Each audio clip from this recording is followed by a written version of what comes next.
პრიორიტეტული სფეროები, რეალობა და მოლოდინები, მოსაზრებები, შეფასებები, საინტერესო სტუმრები, 16 საათსა და 10 წუთზე. გადაცემაში კონტაქტი. ინგა მებონიასთან ერთად. მოგესალმებით ძვირფასო რადიო მსმენელებო, ეთერშია კონტაქტი, სტუდიაში ჟურნალისტი ინგა მებონია მუშაობს, სარეჟისორო პულტთან გიორგი ბოლქვაძეა. არასამთავრობო ორგანიზაცია საურსა, რომლის ბენეფიციარები ძირითადად ქალები არიან, სხვადასხვა მიმართულებით მუშაობს, მაგრამ მთავარი აქცენტი მაინც კეთდება არაფორმალური განათლების გზით ადამიანების პროფესიულ და კარიერულ განვითარებაზე, ადგილობრივ და საერთაშორისო შრომის ბაზარზე, დასაქმების შესაძლებლობების გაძლიერებაზე. დღევანდელი გადაცემა ორგანიზაციის პროგრამებსა და გეგმებს დაეთმობა. ეთერშია გადაცემა კონტაქტი. კონტაქტის სტუდიის სტუმრები არიან საურსას დამფუძნებელი და აღმასრულებელი დირექტორი ლია ფუტკარაძე და პროფესიული განვითარებისა და კარიერის დაგეგმვის სპეციალისტი სოფო ჯინჯარაძე. მოგესალმებით და დიდი მადლობა რომ მონაწილეობთ. მოგესალმებით. დღემშვიდობისა და ბედნიერებისა მივესალმებით გადაცემა კონტაქტის ყველა გულშემატკივრს და მსმენელს. მოგესალმებით კიდევ ერთხელ დიდი მადლობა მოწვევისთვის. სოფო ჩვენთან პირველად მაგრამ ლია თქვენ ხშირად გიწევთ ჩვენს გადაცემაში სტუმრობა და საუბარი იმ სიახლეებზე, რა სიახლეებზეც არის ორიენტირებული არასამთავრობო ორგანიზაცია საურსა. თუმცა ვიდრე გეგმებზე და მიმდინარე პროექტებზე ვისაუბრებდეთ, მე მინდა შევეხოთ იმ კვლევას, რომელშიც ასახულია საურსას საქმიანობა 2018 წლიდან 24 წლის ჩათვლით და საინტერესოა როგორ აისახა ამ კვლევაზე ის შედეგები, რა შედეგების მიღწევაც მოახერხეთ და როგორ შეიცვალა საურსას ბენეფიციართა სოციალურ-ეკონომიკური მდგომარეობა. პირველ რიგში მართლაც უდაოდ ხშირად გსტუმრობთ და ხშირად გვაძლევთ ამის შესაძლებლობას, რომ ადამიანებს მივაწვდოთ ჩვენი ხმა, ჩვენი საქმის შინაარსი, მისი შედეგები და გავაცნოთ ადამიანები, ხო ეს ძალიან მნიშვნელოვანია. აქვე დავაზუსტებ გავტარო ინგა, რომ ჩვენი საქმიანობის ძირითადი მიზნობრივი ჯგუფი გახლავთ ახალგაზრდები და ქალები, რომლებშიც რა თქმა უნდა, როდესაც ჩვენ ვსაუბრობთ ახალგაზრდა ქალებს, ვაზუსტებთ აქვე, რომ ეს არიან ადამიანები, ეს არიან ის მიზნობრივი ჯგუფი, რომელთა, ასე ვთქვათ, რომელთა შორის უმუშევრობის დონე ძალიან მაღალია საქართველოში.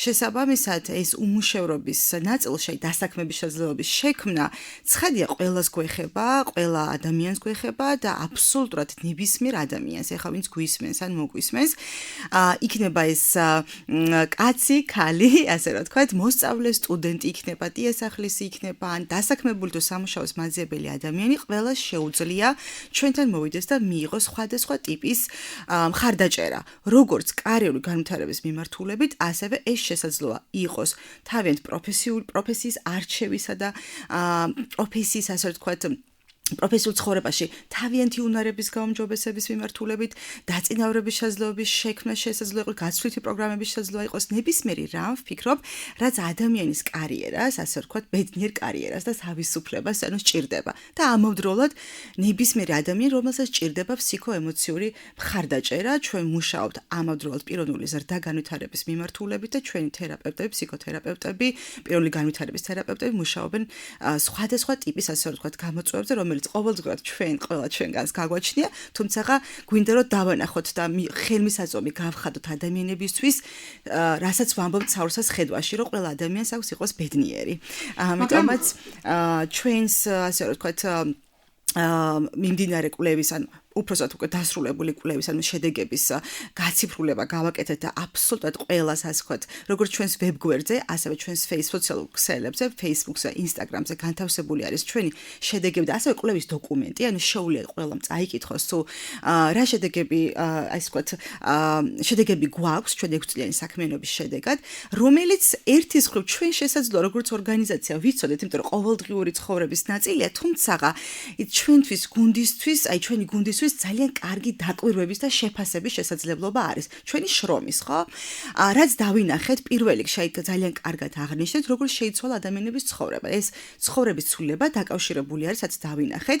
ეს არის, რომ მათი პიროვნული თვისებები, პიროვნული შესაძლებლობების და პროფესიული შესაძლებლობებში გაიზარდა მათი мотивация, თავდაჯერებულობა, მიზანსწრაფვა, შეუპოვრობა, ფინანსური დამოუკიდებლობის შესაძლებლობები, რომელიც ვფიქრობ, რომ გარკვეულწილად ესეც აღმოჩენა იყო ჩვენთვის, რომ ახალგაზრდებს შესაძლოა ქონდათ ესეთი წარმოდგენა, რომ უნდა დავამთავროთ უნივერსიტეტი და მე უნდა დავიწყო ამაზე ზრუნვა. არა, პირიქით შესაძლოა მოსწავლე ხარ და უკვე შეგეძლოს დამოუკიდებელი ცხოვრების შექმნაში მონაწილეობა თავიდანვე მიიღო და ამას ვაკეთებთ ზუსტადაც. ამავდროულად, ქალები, რომელსაც ვახსენეთ, ეს სოფლაცხოვრები ქალები, ძირითადად სოფლაცხოვრები ქალები, თუმცა ქალაქად ცხოვრები ქალებიც არიან ჩვენი პროექტების ბენეფიციარი და მათი ცხოვრების ცვლილება გახდა ის, რომ ისინი დასაქმდნენ, ისინი გახდნენ მეწარმეები ამავდროულად და რა მოგწონს, იცით ჩვენ ერთ-ერთი ჩვენ მოგწონს და მეორე მათაც მოსწონს ცხადია ის, რომ ეს ტრანსფორმაცია არ არის ერთი დღის მოცემულობა. თუ მოვიდა ადამიანი 2020 წელს პროექტში,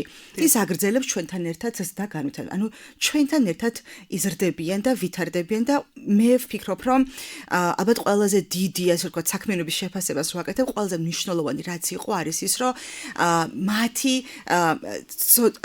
მენტალური და ფსიქოემოციური და ფიზიკური ჯანმრთელობის, ასე ვთქვათ, შესაძლებლობის უფრო გაძლიერება, იმიტომ რომ ჩვენ რატო გვინდა რომ დავსაქმდეთ და სასურველი პროფესია გქონდეს, ხო? იმიტომ რომ ბედნიერი ვიყო და ეს ბედნიერება წარმოუდგენელი არის თუ ჩვენ არ ვსაუბრობთ მენტალურ ჯანმრთელობაზე, სულიერ ჯანმრთელობაზე, სხეულის ჯანმრთელობაზე და ამიტომაც ვფიქრობ, რომ თუ ბედნიერი ვართ, უფრო მეტი мотивация მაქვს სიკეთე ვაკეთო ირგვლივ და ამიტომ ეს შედეგები არის ძალიან ხილვადი, ცხადი, აი მაგალითად რომ მოვიყვანოთ, ხო?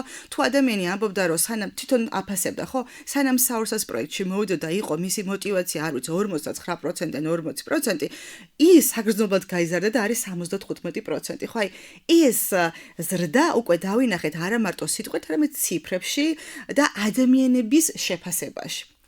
ლია, რაც არ უნდა კარგი შეთავაზება გავუკეთოთ საზოგადოებას და ამ შემთხვევაში ჩვენ ქალებზე ვსაუბრობთ. მათი მხრიდანაც უნდა იყოს უკუგება ამაზე ყველაფერზე და პირველ რიგში ალბათ მნიშვნელოვანია ის თუ რა რეპუტაციით სარგებლობს ორგანიზაცია, როგორია საზოგადოების იმ ნაწილის ნდობა, ვიზეც ხართ ორიენტირებული და როგორ შესწავლით ამ ნდობის მოპოვება, როდესაც ვიცით, რომ საურსას ბენეფიციართა რაოდენობა არის მზარდი. მზარდია იმ პროგრამებისა და პროექტების რაოდენობა, რომელსაც თოთხმეტი პროექტის შედეგად ორგანიზაცია ახორციელებს. და მზარდია ჩართულობის მაჩვენებელი ამ პროექტებში. ძალიან კარგად აღნიშნეთ ჩართულობა. ერთი არის რაღაც სადღაც მონაწილეობთ, არ ვიცი, წავედი ტრენინგზე დავესწარი, ან საინფორმაციო ტიპის შეხვედრაზე დავესწარი, მაგრამ ჩვენთვის მნიშვნელოვანი არის ჩართულობა, როდესაც თავადაც ვიღებთ პასუხისმგებლობას საკუთარ თავზე თვითზრუნვის შესაძლებლობა დაიბადოს და როცა ადამიანი საკუთარ თავზე ზრუნვას იწყებს, ის აუცილებლად, აი ნამდვილად, ის აუცილებლად ფიქრობს, რომ სადაც იცხოვრებს, უნდა რომ იქ იყოს ჯანსაღი გარემო, ძალადობისგან დაცლილი გარემო, არ ვიცი, შემეძლოს სოლიდარული ვიყო, შემეძლოს დაფიქრება, რომ არ ვიცი, ნესტანს ეს ჭირდება და მოდი რამე შემიძლია და ამას გავაკეთებ, ხო? რეალურად თემის დონეზე იწყება უკვე ამ ადამიანების შედეგები, თემის ცვლილებების საუბარი შეგვიძლია. ცხადია, ჩვენი პროექტები სულ ყოველთვის თავის ბადებში იყო ხანმოკლე, ასე ვიტყოდი, თუმცა ცხოვრება ამ პროექტში, ერთწლიან პროექტში ვიცხოვრეთ იმდენი ან პირობითად აი 50 სოფელი და 50 ქალი მედაგოგის ძალა, ეს იყო პროექტი, საგანმანათლებლო კამპანია, სადაც 50 სოფელი მოვიარეთ ისე, რომ თითქოს ვიცხოვრეთ მათთან ერთად და ეს ამ შთაგონების დროს აღმოვაჩინეთ, რომ კი, კარგი საქმეა, რასაც ვაკეთებ და მოგწონს და მათაც მოსწონთ, მაგრამ მნიშვნელოვანი არის, რომ ამას ჭირდება უწყვეტობა. ეს არ არის, აი ძალიან მნიშვნელოვანია ჩვენთვის ეს, რომ ეს სანდოობა, რომელიც დაიბადა ხალხში, ეს დარწმუნებული ვარ და აი ჩვენსაც რომ საკუთარ თავს საკმაოდ კრიტიკულები ვართ, თუმცა ამოდვათ ვიცით რომ აი რასაც ვაკეთებთ გულით, ვაკეთებთ დიდი სიყვარულით, ვაკეთებთ ჩვენი კომპეტენციებით, აი რაც ვიცით კარგად. ეს ნდობა წამოვიდა, ვფიქრობ პირველი პროექტს რო ვიხსენებ და აქვე აი ძალიან საინტერესო იქნება მსმენელებისთვის. მახსენდება ისეთი რამ, რომ პირველი პროექტის შემდეგ ფაქტობრივად 13 მონაწილე გვყავდა, აქედან 11 სრულად დარჩა პროექტში და 11 მონაწილემ ნახა ცვლილება. ეს იყო რაღაცა გრანდიოზული მომენტი, როდესაც მოვედი და რაღაც ჩემს 2 თვეში, 3 თვეში ისეთი ცვლილება მივაღწია, რომელიც ერთ-ერთმა სხვათა შორის არქიტექტორმა მითხრა, რომელიც ეხა მუშაობს საკმაოდ ძალიან კარგ პოზიციაზე, ახალგაზრდა. ესეთი რაღაცა თქვა, რომ აი ამ პროექტში, მხოლოდ ამ პროექტში მონაწილეობით ვისწავლე, ისაც არ მისწავლია თქვა 3 წელი. ან მოსწავლე რო გეუბნება, რომ არ მისწავლია 11 წელიწადს ვისწავლე თქვენთან.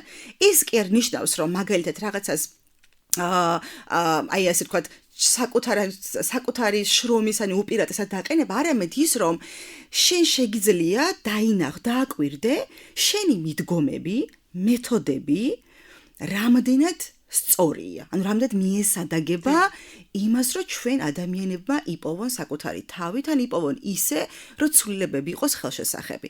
ეს ნდობა, ვფიქრობ, საქმის სიყვარულმა, საქმისადმი გულწრფელ დამოკიდებულებამ, ღიაობა და გამჭვირვალობა, იმიტომ რომ ფაქტობრივად არ ვიცი, რამდენი ტიპის შეხვედრა მაქვს მარტო ჩატარებული, ამ შეხვედრებზე ყოველთვის ვიყავი აი ძალიან ღია, ანუ ბუნებრივი იქ, სადაც აი ვფიქრობ, რომ თუ შენი мотиваცია არის ადამიანის კეთილდღეობა, ეს ადამიანო დაინახოს, შეიგრძნოს, შეიმეცნოს და როცა მართლა ამას აკეთებ, დამიჯერეთ, რომ აი როგორც აღნიშნეთ, ქალები ხო, მათი мотиваცია 2 მაგას 3 მაგათ იზრდება, ან რა ვიცი, შვილებით რო დადიან ტრენინგებზე, მაგალითად, ამის შესაძლებლობაც რომ მივეცით, ხო, ანუ მივეცით გულისხმობ იმას, რომ ჩვენთვის მისაღები იყო, რომ შვილებით მოსულიყო და ჩვენ გვეზრუნა მათ შვილებზე. ან მისაღები იყო ის თუ გინდ რომ მახსენდება ეს რაღაცა, რომ აი ყველაზე დიდი გამოწვევა არის ტრანსპორტირება, გადაადგილება. მით უფრო თუ დასაქმებული არ არის ქალი, ძალიან დიდი, ასე ვთქვათ, ბრძოლა უწევს იმისთვის, აი ვიტყვი ამ სიტყვას გამოვიყენებ, ბრძოლა უწევს იმის, რომ თავისი განათლება მიიღოს, რისი უფლებაც აქვს. როცა ერთ-ერთმა დაწერა თავის შეფასება, ცხადია ეს ანონიმური იყო ეს შეფასება, რომ მე ვისწავლე, რომ ვარ ქალი და მაქვს უფლებები. ეს ემოციური პროცესიც არის, იმიტომ რომ რაღაც ეტაპზე ვფიქრობ, რომ ეს უფლებები ხომ გვაქვს, კონსტიტუციურად გარანტირებული უფლებები, თუმცა ჩვენ ისეთი რაღაცები დაგვასწავლეს, აი დასწავლული უმწეობა, ესეთი რამ არის, ხო რა საინტერესო, დასწავლული უმწეობა და ისე დაგვასწავლეს და ვგონი რომ ასე უნდა იყოს. როცა მოვიდნენ საურსაში, დაინახეს რომ ასე რატომ უნდა იყოს? კითხვა დავსვით, ხო, რატომ? და შემდგომში ისინი იმდენად პოულობდნენ, ანუ აი პასუხების ნაწილშიც ცხადია სულ ინტერაქცია გვაქვს ჩვენს კურსდამთავრებულებთან, ჩვენი კურსდამთავრებულები არიან ჩვენთვის, აი არ ვიცი, შთაგონება და ვფიქრობ, რომ ეს აი სანდობაზე როცა ვსაუბრობ, ყველაზე მნიშვნელოვანი, რაც ყველასთვის ალბათ რელევანტური შეიძლება იყოს, ეს არის, რომ გიყვარდეს ის ადამიანები, ვისთვისაც შენ შრომობ. სიყვარული არის ზრუნვა. მეტი არა, ხო, ეს რომ შევხედოთ. ხო ვსაუბრობთ ჩვენ სიყვარულზე, რაც წყვილთა შორის სიყვარულზე, დედაშვილობაზე, ოჯახში. აი რო შევუდგეთ აი ჩვენ იმ აზრს, რომ იცი რა, მე თუ მიყვარს, ანუ ესე იგი, მე თუ შემილია ვიზრუნო ამ ადამიანზე და მინდოდეს, რომ მისი ინტერესები დაკმაყოფილდეს. ანუ საუკეთესო ინტერესი მქონდეს ადამიანების. და ალბათ სოფელ ცხოვრებ თუ ქალაქად ცხოვრებ ადამიანებმა განურჩევლა თუ თქვათ აი რა მიკუთვნებულობა გააჩნიათ, ისინი უკვე როცა შემოდიან ჩვენ სივრცეში, ყველაზე უსაფრთხოდ გრძნობენ თავს და ვფიქრობ ეს უსაფრთხოებაც არის ნდობის ერთ-ერთი მნიშვნელოვანი კომპონენტი. მაღალმთიან აჭარაზე და იქ ცხოვრებ ქალებზე მინდა გკითხოთ, რა გამოწვევების წინაშე არიან ისინი და რამდენად ახერხებენ იმ ბარიერების გადალახვას, რაც ნაწილობრივ მაინც ხელს უშლის მათ სრულყოფილ განვითარებასა და დასაქმებას. სავსებით მისაღები კითხვა, იმიტომ რომ ჩვენს შეფასებაში ასევე ნახავთ რეკომენდაციები რა დაგვიწერეს კურსდამთავრებულებმა, რომ რა უნდა გაკეთდეს და იქაც საუბრობენ, რომ დღემდე არის გამოწვევა ინფორმაციაზე ხელმისაწვდომი მისაწვდომობა. ეს ინფორმაციაზე, როცა ვსაუბრობთ, ეს ინფორმაცია სწორი ინფორმაციაზე ხელმისაწვდომობა, რაღაცა არაინტერპრეტირებული ინფორმაცია ან მაგალითად რაღაც შესაძლებლობა, როცა არის, ზუსტად აი არ ვიცი, გვიანდება ამ შესაძლებლობას შესახებ ინფორმაციის მიღება სოფლაცხოვრები ადამიანებისთვის. ხოლმე რაღაც შეიძლება წრე იყოს, რომელსაც აქვთ ეს ინფორმაცია და ძალიან რთულია თუ შენ არათანაბარ პირობებში იმყოფები, იქ შენ მიიღო სასურველი შედეგი. ხო, ამიტომ საჭირო არის, რომ პირიქით თანაბარი გარემო პირობები შეიქმნას. პირველი ეს, მეორე კომპონენტი არის კვლავ რჩება ძალიან დიდ გამოწვევად, როდესაც ადამიანებს არ აქვთ სასურველი საქმე. ყველას უნდა, ნახეთ, ძალიან საინტერესო აღმოჩენაა, რომ კარგი თეორია, კარგი პრაქტიკა. რა არის ეს? როდესაც ვამბობთ, რომ ყველა ასაკში ადამიანებს სჭირდებათ თავიანთი ინტერესების დაკმაყოფილება, ეს ინტერესები აუცილებლად მივა პროფესიულ ინტერესებთან, რაღაც საყვარელ საქმესთან, რაღაც მნიშვნელოვნების შეძენასთან და მაგ დროს ვხედავთ, რომ ზუსტად ადამიანებს სოფლაცხოვრებ ადამიანებს და ქალებს მით უფრო, იმიტომ რომ ისინი შინშრომაში იმყოფებიან, ძალიან დიდ შინშრომაში და ამიტომაც სჭირდებათ, რომ გქონდეთ სასურველი საქმე.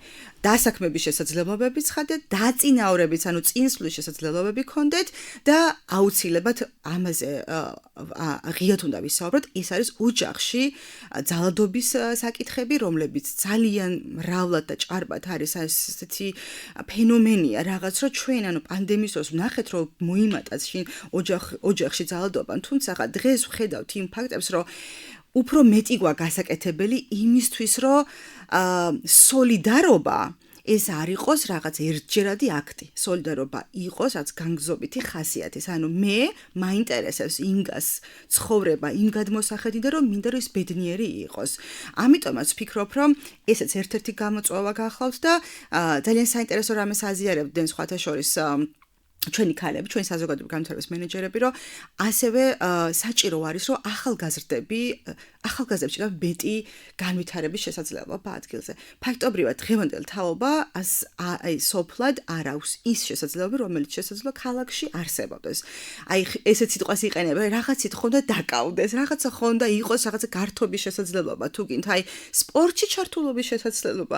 ისეთ იდეებზე საუბრობენ ქალები, როგორც არის, არ ვიცი, მაგალითად სპორტ სკოლებს როცა ვაკეთებთ, ან თუ არსებობს, იქ აუცილებლად იყოს აუზი, მაგალითად საცურაო აუზი, მაგალითად არ ვიცით, ფიტნეს ცენტრი, მაგალითად, სადაც ჯანსაღი ცხოვრების სტილზე უკვე წამოვიდა ესეთი ენერგიები, რომ ესეთი აზრი, რომ გვჭირდება ჯანმრთელობაზე მეტი ზრუნვა. ხო?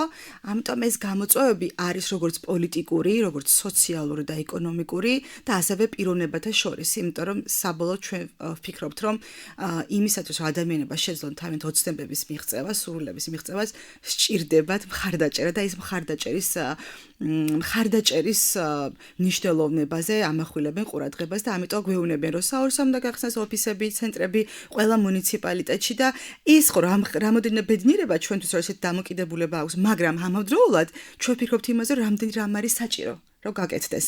რა თქმა უნდა, საკმაოდ შრომატევადია. ჩვენს ეთერში ახლა სარეკლამო ჭრის დროა და რამდენიმე წამში ისევ დაბრუნდებით პირდაპირ ეთერში. რეკლამა. რადიო აჭარის ეთერში 27-43-82.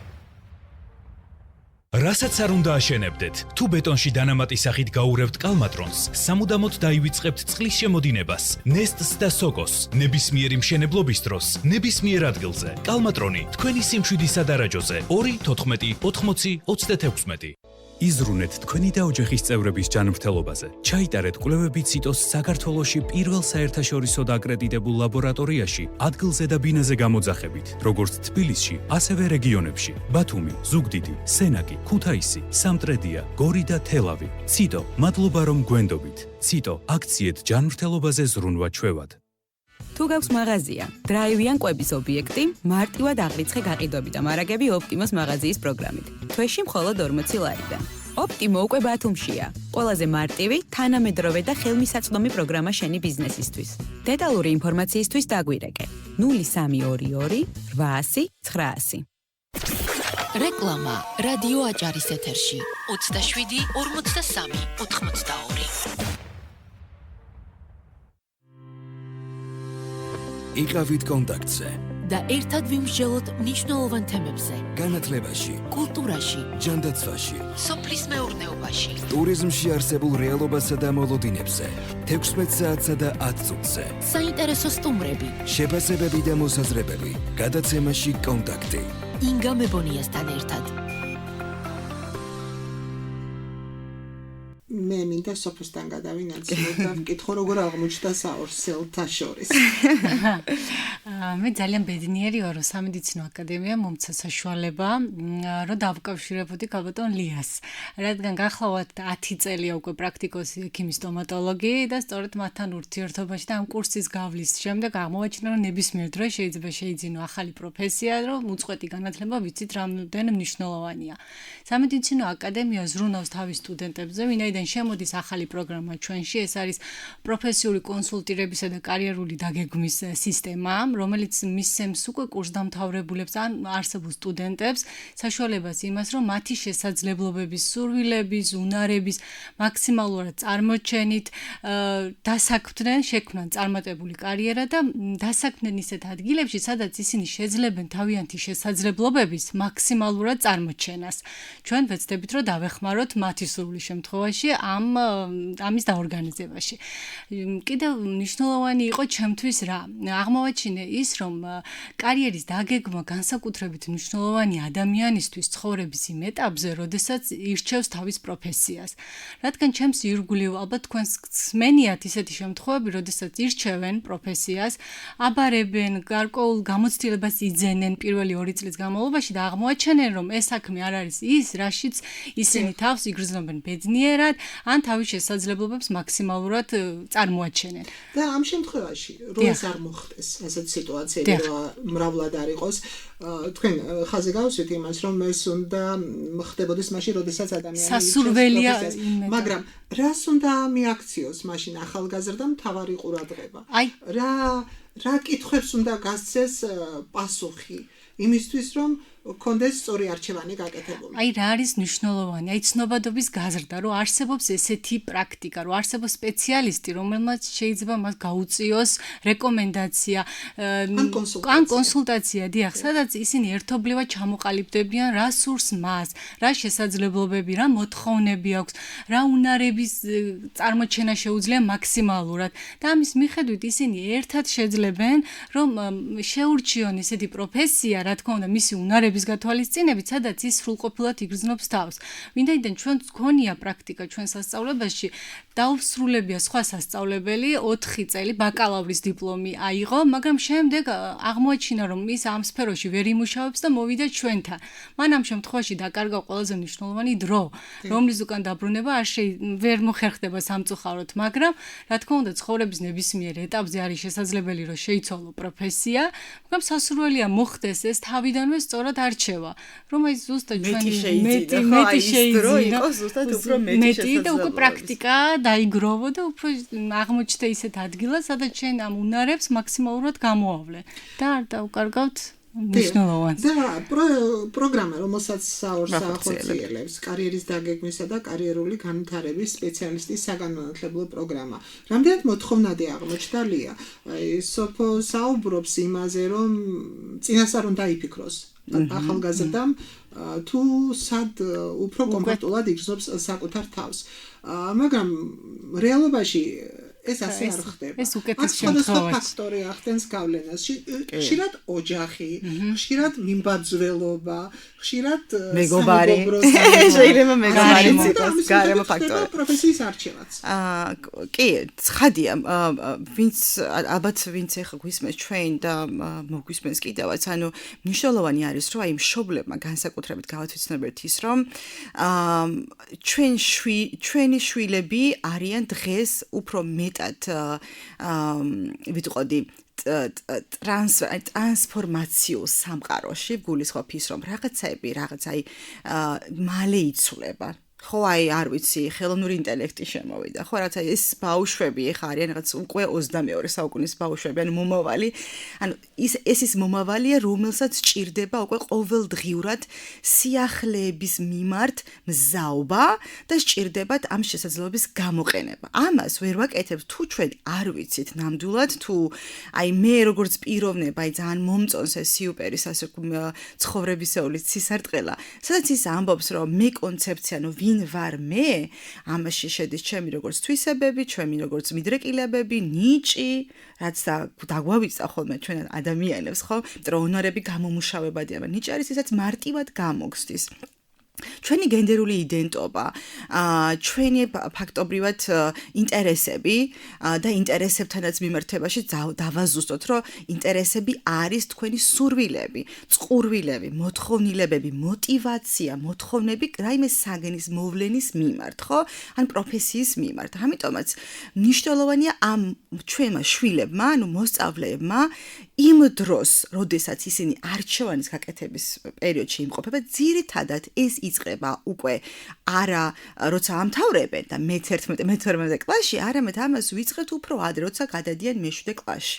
ან მაქედან უკვე ვიწყებთ უკვე არჩევანზე დაფიქრებას. თუმცა კარიერული განვითარება, აი ეს აუცილებლად უნდა ვთქვა, იწყება დაბადებიდან. ან რაღაცა ეს კარიერული განვითარება არ არის დავასრულე სკოლა და მე რიანს ვისწავლე უნივერსიტეტში მე არა ის იწყება დაბადებიდან რაც ხო ეს ხდება დაბადებიდან ამიტომაც არის რომ ბაღებში სკოლებში უნდა აუცილებელია რომ არსებობდეს ალბათ ვინც გვისმენს და წარმოადგენს ამ სივრცეს და ფიქრდნენ იმაზე რომ შეუძლიათ მათ ნახეთ ძალიან კარგი რქვა სოფომ დრო ხო დროის შედეგიანად გამოყენება ისე რომ სასურველ საქმეს დავეუფლოს და ერთ საქმეს კი არა. ხშირად ხო ეს წარმოდგენა გვაქვს, რომ რაღაცა ერთი საქმე უნდა ვაკეთო მთელი წელი. არ არის ეგრე.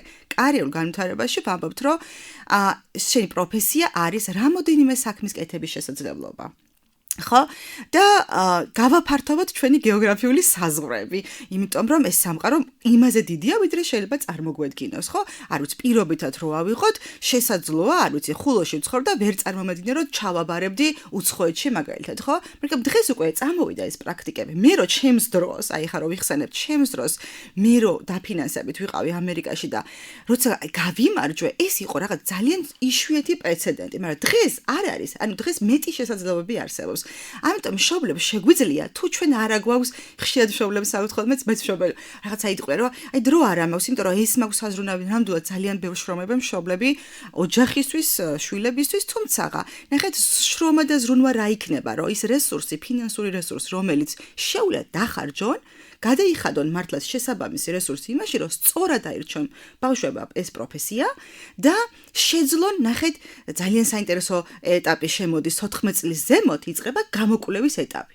გამოკვლევის ეტაპის დროს უკვე ზად არის მოზარდი, ანუ თინეიჯერი იმისთვის, რომ შრომის ბაზარზე საკუთარი თავი გამოსცადოს. ესე იგი უნარების გამოხატვა, უნარების შეძენა, უნარების გაუმჯობესების ეტაპი გქონდეს, ხო? დაკვირვების შესაძლებლობა მიეცეს და ამიტომაც არის მე ხოლმე რომ როცა ვაკანსიას დავინახავთ და ასაკი უწერია 18-დან ამ წლამდე, მაგრამ გამოცდილებაო, ისიც დამსაქმებლის თემაც არის, რომ რატო წერ გამოცდილება, როცა იცი რომ საქართველოში არ აქვს ხოლმე ამასაში გამოცდილება, ამიტომ უნდა აი ყველა სისტემური მუშაობა სჭირდება, აი სკოლა, უნივერსიტეტი, პროფესიული სასწავლებელი, სამინისტრო, მაგალითად, სამოქალაქო სექტორი, კერძო სექტორი, აი ამას სჭირდება აი სოციალური დიალოგი სჭირდება, რომ როგორ შემიძლია, რომ დღეს ახალგაზრდებს უფრო მრავალფეროვანი, უფრო პოზიტიური თავგადასავლით სავსე ცხოვრება ჰქონდეთ და შესაძლებლობა იმის რომ ადამიანური კაპიტალის განვითარება დავიწყოთ, ან ფუნდამენტი დავიწყოთ, აი იქ, როდესაც ისინი დაიბადნენ და როცა უკვე ჩვენ გეგმავთ, რომ ის იყოს დამოუკიდებელი, თავისუფალი ადამიანი, ჩამოყალიბებული ადამიანი, ხო?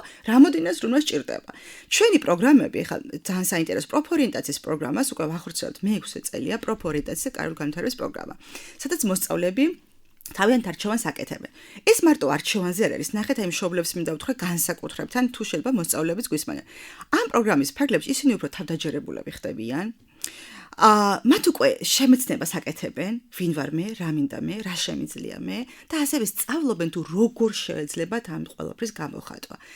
და მათ უჩნდებათ, ნახე, მათ შეუძლიათ უკვე დამოუკიდებლად წარმართონ თავიანთი სწავლების პროცესები. არ ვიცი, თუ აღმოაჩინა მაგალითად მე-9 კლასში რომ პილოტობა უნდა, მისი მოტივაცია ამაღლდება და დაიწყებს სწავლას იმისთვის, რომ გახდეს პილოტი. ეს ფაქტია, ეს არ არის, არ ვიცი, განვითარებულ ქვეყნებში, როგორც არის, კანადა იქნება, ამერიკა იქნება, იქეთ სკანდინავიური ქვეყნები იქნება, ევროპა იქნება, ანუ იქ უკვე კარული განვითარება, ეს არის ახალგაზრდების დასაქმების პოლიტიკის ნაწილი ისე, რომ უბრალოდ კი არა, რომ სადღაც გარე სისტემები მუშაობენ, შიდა სისტემებიც მუშაობენ, ხო? სკოლა, ბაღი, უნივერსიტეტი, პროფესიული უკვე ყოველდღურად მუშაობს იმაზე, რომ ადამიანური კაპიტალი განავითაროს და კვალიფიციური სამუშაო ძალას შექმნას, და რომ ქვეყნის განვითარების ერთ-ერთი კომპონენტი გახავთ. ჩვენი მიმდინარე პროგრამა რომელიც ეხება კარიერის დაგეგმვას და კარიერული განვითარების გადამზადების პროგრამა, ამ პროგრამაში მონაწილეობა შეუძლია მიიღოს ფაქტობრივად ყველა იმ ადამიანმა, რომელსაც ახალი პროფესიის შეძენა სურს დასაქმებისთვის, მეორეს მხრივ განსაკუთრებით სჭირდებათ ეს სასკოლო სივრცეში, უნივერსიტეტში, იქ სადაც სწავლებასთან, გადამზადებასთან აქვთ ურთიერთობა, დასაქმებასთან აქვთ ურთიერთობა, იმიტომ რომ როგორც სოფამ აღნიშნა, უწყვეტობა არის მნიშვნელოვანი ამ პროცესში. ეს არ ხდება ერთჯერადად. ამ პროგრამამ ეს ჩვენ წელს დავიწყეთ, ანუ ეს შემიძლია თქვა, პირველად დაწყოს პირველი მერცხალი ყავს სოფო ამ შემთხვევაში და ვფიქრობ, რომ ძალიან დიდი მართლაც ჯილდოა, როდესაც დამსაქმებელი, ამ შემთხვევაში მართლა უნდა ვთქვა საჯაროდ ბათუმის სამედიცინო აკადემიამ გადაწყვიტა, რომ იცი რა, ერთი არის რომ რაღაცას დეპარტამენტს ტიმა აქვს და ვქმნიდა განვითარებამ სურს, მაგრამ იცი რა, ვათვიცნობიერებ, რომ სჭირდება ამას თანამედროვე მიდგომების გამოყენება, უფრო მეტი პროფესიონალიზმი სჭირდება, უფრო მეტი გავაკეთო იმისთვის, რომ ჩემი სტუდენტები იყვნენ კვალიფიციური სამუშაო ძალა. აი უზრუნველყოფა გავაკეთო ამის და ძალიან მიხარია ჩვენ აუცილებლად სიახლეებით კიდევ დაგიბრუნდებით ბათუმის აკადემიასთან, სამედიცინო აკადემიასთან ერთად, იმიტომ რომ ბუმბერაძის სიახლე აქვს აკადემიას, რომელიც რეგიონისთვის და არამედ აჭარის, არამედ ვფიქრობ, რომ ყველა რეგიონისთვის საინტერესო, იმიტომ რომ პირველად პრაქტიკაში ხდება ისე, რომ კერძო სასწავლებელი ღებულობს დაფინანსებას იმისათვის, რომ ზუსტად ახალგაზრდებზე ზრუნვა იყოს უფრო აქტიურად ხელმისაწვდომი. ამ პროგრამაზე მონაწილეობის მიღება შესაძლოა ნებისმიერ დროში დაგვიკავშირდნენ, როგორც საურსოს Facebook ან ვებგვერდზე დარეგისტრირდნენ, ანუ ყველაზე მნიშვნელოვანი არის ის, რომ ჩვენს ვებგვერდზე შემოდიხართ, სერვისების ველში შედიხართ და სასურველ პროგრამას ირჩევთ, ძავშანს აკეთებთ, ან დაგვიკავშირდით და გეხმარებით იმაში, რომ თქვენთვის დროულად ხელმისაწვდომი გახდეს თქვენი კარიერული განვითარება. და სამომავლო გეგმებზეც უნდა გკითხოთ ლია, რომელი პროგრამების განხორციელებას გეგმავთ და ვისთვის იქნება ხელმისაწვდომი? ჩვენ მალე, არა მარტო პროგრამები, რომელიც საგანმანათლებლო პროგრამა, რომელიც გვაქვს, ასევე სხვადასხვა ტიპის კამპანიებს შევთავაზებთ ადამიანებს, იმისათვის, რომ ხედავთ, რომ აი ამ ტურბულენტურ გარემოში ადამიანებისთვის სიმშვიდე არის მნიშვნელოვანი და ის ჰარმონია, რომელიც გვინდა თანავცხოვრობდეთ ამ საზოგადოებასთან. როგორც საკუთარ თავთან, ისე საზოგადოებასთან, ამიტომ რამოდენიმე კამპანიებს შემოგთავაზებთ უკვე ფაქტობრივად იქით კვირაში შეგვეძლება გაზიარება ამ კამპანიის შესახებ, რომელიც უკავშირდება მენტალურ ჯანმრთელობას. ხოლო რაც შეეხება ჩვენს პროგრამებს, ჩვენი საურსა აღმოჩნდა ისეთ სამყაროში, რომელსაც ქვია ევროპული სამყარო, 2021 წელს, როცა დავაფუძნეს საურსა პოლონეთში, ჯერ კიდევ მაშინ ეს იყო რაღაცა ყველაზე დიდი ხშირად მეუბნებოდნენ ხოლმე, რომ აი წარმოუდგენელია. არა, წარმოსადგენია, მეგობრებო, თქვენი იდეები, იმიტომ რომ ყველა იდეას შეუძლია რომ პოვოს თავისი სივრცე, თავისი ადგილი თუ ეს მოგწონს და გვინდა ამის გაკეთება და გვინდა იმიტომ რომ ჩვენ ვიცით ვინ ვართ და რატო ვაკეთებთ ამას. ზუსტად ესე 2021 წელს დავაფუძნეს საურსოს ასოციაცია პოლონეთში, 2022 წელს ჰანგარიში გავხსენი და ეხა წელს უკვე ვიწყებთ ევროკავშირის დაფინანსებით პროექტს დასავლთა განათლების მიმართულებით.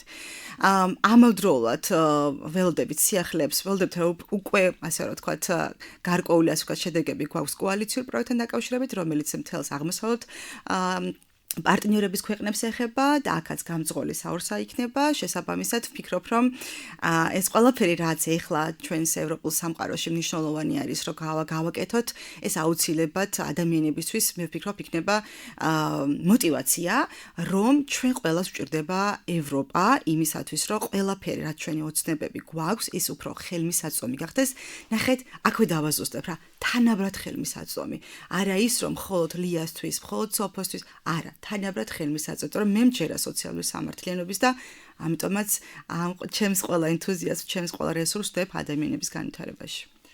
დიდი მადლობა მინდა გადაგიხადოთ დღევანდელ გადაცემაში მონაწილეობისთვის, წარმატებები თქვენ საქმიანობაში და წარმატებები ყველა საორსელს. მადლობა ძვირფას.